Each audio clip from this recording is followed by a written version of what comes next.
गुजरात के गांधीनगर जिले के दहेगाम तालुका स्थित बहियाल गांव में बुधवार रात गरबा उत्सव के दौरान हिंदू और मुस्लिम समुदाय के बीच तनावपूर्ण माहौल अचानक हिंसक टकराव में तब्दील हो गया। यह हिंसा सोशल मीडिया पर की गई एक पोस्ट से भड़की, जिसमें एक हिंदू युवक ने आई लव महादेव लिखते हुए उसे एक ट्रेंड के रूप में प्रचारित करने की बात कही थी। यह कथित post I love Mohammad trend के जवाब में थी, जिसे कुछ मुस्लिम युवकों द्वारा सोशल मीडिया पर वायरल किया गया था। इस पोस्ट से मुस्लिम समुदाय के कुछ लोगों में आक्रोश फैल गया। इसके बाद करीब 1 दर्जन लोग युवक की दुकान पर पहुंचे, लेकिन युवक समय रहते वहां से भाग निकला। गुस्साई भीड़ ने उसकी दुकान में तोड़फोड़ की, सामान बाहर फेंके और फिर आग के हवाले कर दिया। इस पूरी घटना का सीसीटीवी फुटेज भी अब सामने आया है, जिसमें उपद्रवी दुकान में घुसते और तोड़फोड़ करते नजर आ रहे हैं। हिंसा की शुरुआत एक गरबा आयोजन के दौरान हुई, जब दोनों समुदाय के लोग सांस्कृतिक आयोजन में मौजूद थे। सोशल मीडिया पर आई लव महादेव बनाम आई लव मोहम्मद को लेकर विवाद गर्मा गया और धीरे धीरे यह गरबा पंडाल से निकलकर गांव की गलियों में पथराव, आगजनी और मारपीट में बदलता चला गया। प्रत्यक्षदर्शियों के अनुसार हिंसा इतनी अचानक भड़की कि महिलाएं और बच्चे भागने लगे। सोशल मीडिया पर वायरल हुए वीडियो में कुछ लोग लोहे की रॉड लेकर दौड़ते नजर आ रहे हैं, तो वहीं एक महिला की चीख सुनाई देती है, जो शायद अपने बच्चे को ढूंढ रही थी। हिंसा के दौरान भीड़ ने कम से कम 8 से अधिक वाहनों को नुकसान पहुंचाया, जिनमें से कई को आग के हवाले कर दिया गया। एक दुकान पूरी तरह जला दी गई और 3 पुलिसकर्मी, जिसमें एक सब इंस्पेक्टर भी शामिल हैं, घायल हो गए। भीड़ ने 2 पुलिस वाहनों पर भी हमला किया, जिससे स्थिति और भी भयावह हो गई। पुलिस ने स्थिति को काबू में करने के लिए तुरंत अतिरिक्त बल बुलाया और भारी संख्या में पुलिसकर्मियों को बहियाल गांव और आसपास के इलाकों में तैनात किया गया। सुरक्षा की दृष्टि से धारा 144 लगा दी गई है, ताकि भीड़ एकत्र न हो सके और शांति व्यवस्था बहाल की जा सके।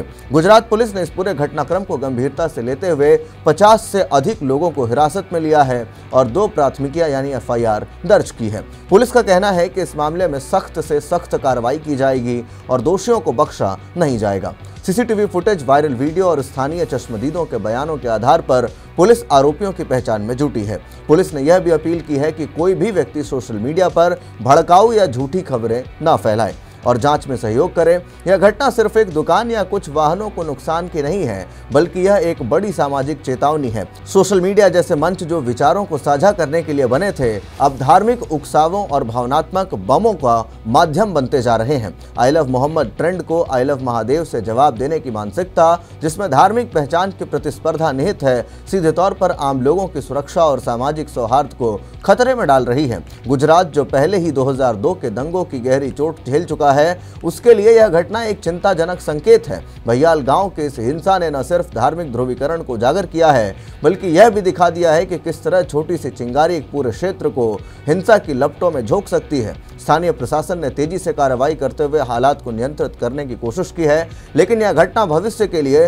कई सवाल छोड़ती है। क्या सोशल मीडिया मॉनिटरिंग पर्याप्त है? क्या सांप्रदायिक मामलों में सक्रिय सूचना तंत्र मौजूद है? क्या गरबा जैसे सार्वजनिक आयोजनों में सुरक्षा के पुख्ता इंतजाम किए गए थे?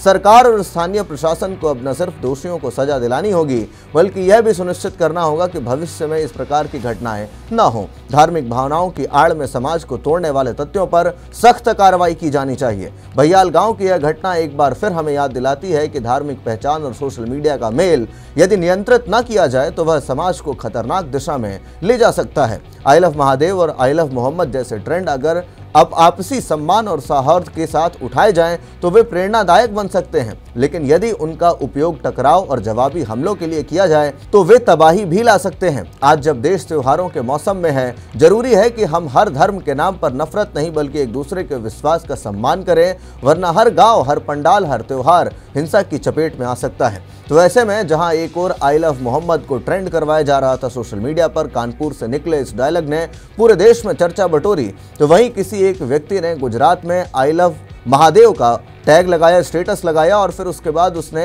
कहा कि इसको ट्रेंड करिए, और इसको लेकर के मुस्लिम समुदाय जो है वो भड़क गया और उसने उस व्यक्ति के दुकान पर हमला कर दिया। आप सोचिए कि अगर वो व्यक्ति अपने दुकान पर मौजूद होता, तो ये जो मुस्लिम आक्रांता थे वो क्या करते वहाँ पर। तो इसको लेकर के अब आपको सतर्क रहना होगा। प्रशासन भी एक बार फिर से 2002 की जो दंगे हुए उसको उससे अलग हट करके जो गुजरात की छवि बनी उसको लगातार बरकरार करना पड़ेगा, उनको सुनिश्चित करना पड़ेगा। आप इस पूरे मामले को लेकर के जो कुछ सोचते हैं कमेंट बॉक्स में अपनी राय जरूर दें। बाकी के अपडेट्स के लिए देखते रहिए पंजाब केसरी।